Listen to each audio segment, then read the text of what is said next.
Good morning. সকলে কেমন আছেন? আশা করছি সকলে খুব ভালো আছেন, আর আমিও খুব ভালো আছি।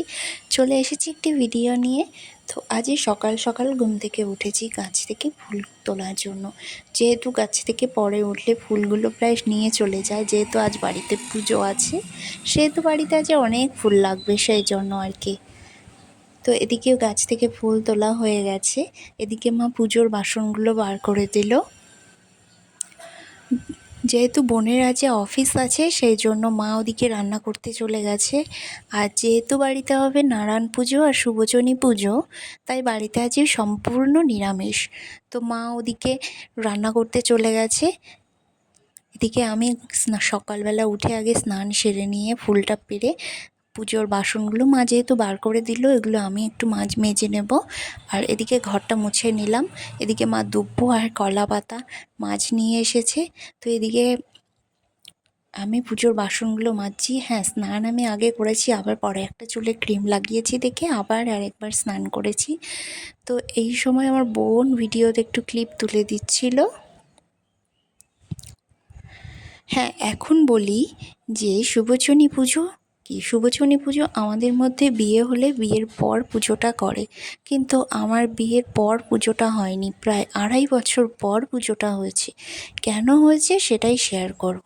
এদিকে আমি পুরো স্নান টান সেরে রেডি হয়ে চলে এসেছি। কপালে একটা টিপ পরে নিলাম, আর এখন আমি সিঁদুরটা পরে নেব।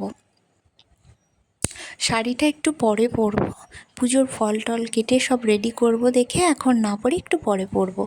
হ্যাঁ, আজ যেটা বলছি, তো আমাদের বিয়ের পর আমার হাজবেন্ড প্রায় 1.5 মাস পর আমার হাজবেন্ড ট্রেনিংয়ে চলে গিয়েছিলো, সেই জন্য তখন পুজোটা হয়নি। তো 7 মাস এদিকে ট্রেনিং করার পর ও বাড়ি এসেছিল, তার মাঝে একদিনের জন্য এসেছিল। তো সেই জন্য পুজোটা হয়নি, সেই জন্য প্রায় 2.5 বছর পর পুজোটা হলো। না, হ্যাঁ, এবার আপনারা বলতেই পারেন যে এর মাঝে কি হয়নি? হতে পারতো না? হ্যাঁ, হতে পারতো, কিন্তু ও ছুটি পায়নি সেইভাবে। আর এই পুজোটা বিশেষ করে নাকি বৃহস্পতিবার আর রবিবার দিনই হয়, করলে আর কি ভালো। তো সেই দিনটা হচ্ছিল না, আর নানান সমস্যা বাধা এটা ওটা সৃষ্টি হচ্ছিল। যাক, ফাইনালি দিনটা হয়েছে। যাক, ঠাকুর চেয়েছে দেখেই পুজোটা হয়েছে। তো এদিকে ফল রেডি হয়ে গেছে কাটা, আর এদিকেই ফল থেকে কিছু ফল ঠাকুরকে দেওয়া হবে, আর এই পান পাতাগুলো শুভচনী পুজোতে লাগবে। তো মা সেটাই রেডি করছে, মা ঠিক জানে না। তো ঠাকুরমশাই বলেছে যে আমি গিয়ে সব ঠিকঠাক করে নেবো। এদিকে আমি বেলপাতা তুলে নিচ্ছি। তো এই বেলপাতা তুলতে গিয়ে প্রচুর খোঁচা খেয়েছি কাটার। আর এদিকে মা শুভচনী ঠাকুরকে রেডি করছে। তো এখন দেখুন কেমন শুকনো। তো বেশ কিছু যখন পুজো হবে তখন ভিডিওতে দেখতে পাবেন যে কি পরিমাণে বৃষ্টি হয়েছে। এদিকে পুজোর জন্য রেডি হচ্ছে সব কিছু। আর হ্যাঁ, যেটা বলছিলাম, তো এই কারণেই আমাদের বিয়ের 2.5 বছর পর এই পুজোটা হচ্ছে। আর একটা আমার বিয়েটা হয়েছিল মাঘ মাসে, তখন কিন্তু বৃষ্টির দিন নয়, কিন্তু এমন অবস্থা বিয়ের আগের দিন এত পরিমাণে বৃষ্টি হয়েছে, প্রায় সব ভেসে যাওয়ার মতো অবস্থা। তো সেই খুব চিন্তায় পড়ে গেছিলো। যাই হোক, কিন্তু বিয়ের দিন আর বৃষ্টি হয়নি। এখানেও তেমনই পরিস্থিতি হয়েছে, ঠিক পুজো করার আগের মুহূর্তে কোনো বৃষ্টি নেই, ঠিক যখন পুজো হবে তার আগের মুহূর্ত থেকে এত পরিমাণে বৃষ্টি নেমেছে যে সেই বৃষ্টি আর কিছুতেই থামছে না। এদিকে আমি পুজোর জন্য ফুলগুলো রেডি করে নিচ্ছি, 2 ঠাকুরের জন্য, যেহেতু 2 জায়গায় পুজো হবে। তো যেটা বলছিলাম, মা বলে যে যখন আমি জন্মেছিলাম তার কিছুক্ষণ আগে নাকি বৃষ্টি হয়েছিল।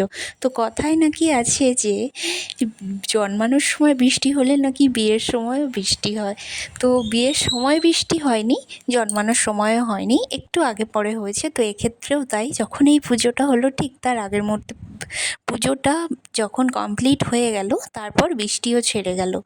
এদিকে মা পুজোর ঠাকুর যেখানে বসাবে সেই জায়গাটা রেডি করে দিল। ওদিকে সিন্নি প্রসাদটা মা রেডি করছে, আর এইদিকে আমি রেডি হতে চলে এসেছি। তো এই শাড়িটা আমি পুজোর সময় কিনেছিলাম, পরবো দেখে পরিনি, এই পুজোতে পরবো দেখে রেখে দিয়েছিলাম। এদিকে আমি ধূপদানিটা রেডি করে দিচ্ছি ধরিয়ে, যেহেতু ঠাকুরমশাই চলে এসেছে। ওদিকে নারায়ণশিলা বসে গেছে, তো এখন পুজো হবে। তো যেটা বলছিলাম, তো ঠাকুরমশাই যিনি, ওনাকে আমরা ছোট থেকেই চিনি আর আমরা জেঠু বলেই ডাকি। তো উনি আমাদের সাথে এটা ওটা কথা বলছিল যে কবে আসিস, কতদিন পর পর আসিস, কেমন ছুটি আমার হাজব্যান্ডকে জিজ্ঞেস করছিল। যাই হোক, গল্প করছিলাম, তারপর উনি বসে গেল পুজোতে।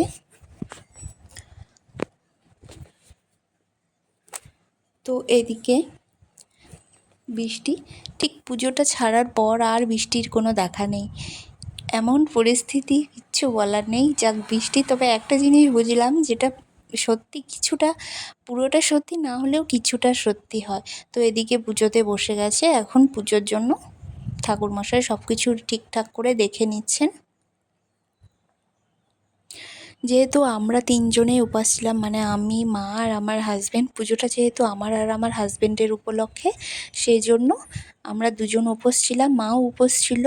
আমরা তো সব কিছু জানি না, তাই মাই সব রেডি করে দিল।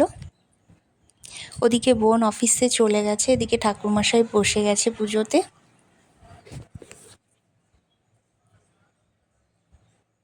আর এদিকে না প্রচুর পরিমাণে জবা ফুল তুলেছিলাম, সাদা ফুলটা কম হয়ে গেছিলো, তো ঠাকুরমশাই বলাতে আবার তুলে নিয়ে আসলাম।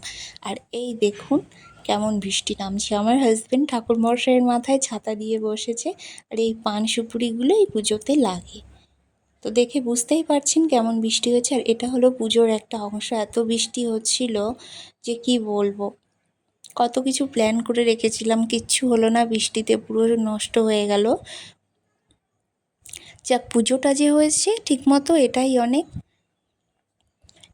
এদিকে উপোস থাকার পর, পুজো হয়ে যাওয়ার পর ঠাকুরমশাই চলে গেলেন, ওনাকে যেহেতু মিষ্টি ফল দিলাম খাওয়ার পর। তো এদিকে আমরা প্রসাদ খেতে বসে গেছি। তো আমার চ্যানেলটা তাড়াতাড়ি সাবস্ক্রাইব